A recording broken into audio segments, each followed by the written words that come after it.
السلام عليكم ورحمة الله وبركاته، اخواتي وحبايبي، يا رب تكونوا دايما بخير. بصوا يا جماعة، الأول كده على الفرشة، ودي اللي أنا بحذر كل مرة منها.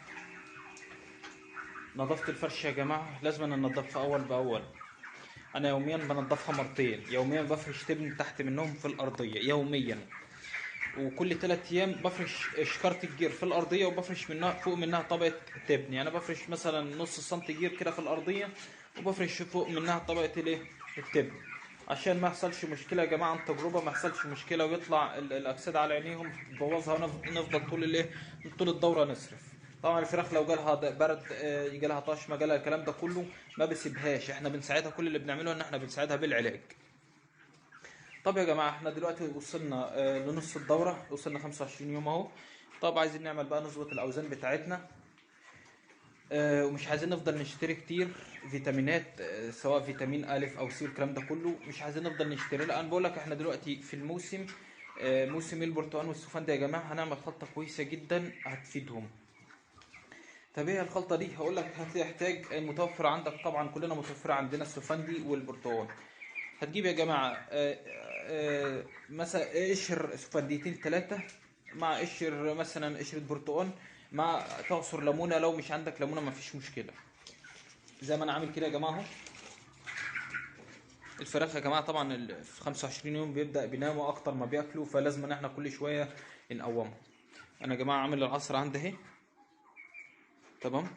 ده يا جماعة قشر سفندي، على على ليمون، عصر ليمونة، ومخرطها وحاططها على القشر وفي الخلاط، وبروح مدربهم على بعض.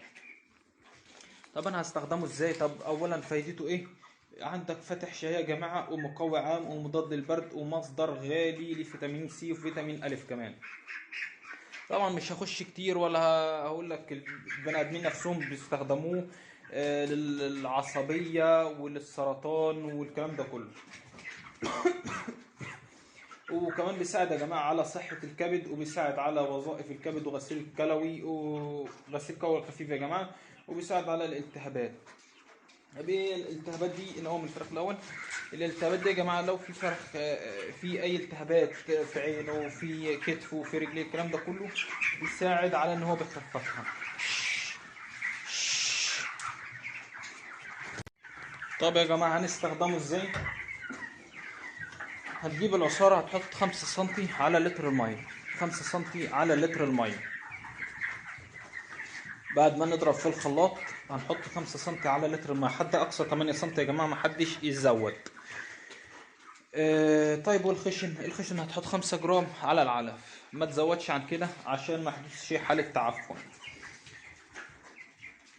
طيب، في ناس يا جماعة بتاخد القشر ده، بتنشفه في الشمس، وبعد كده بتيجي تفركه عادي، مفيش مشكلة. بس انا ما بعملهاش لعدم بقى ايه، ممكن نتعرض للفطريات والعفن، ونرجع نقول السموم الفطرية ديت جت منين.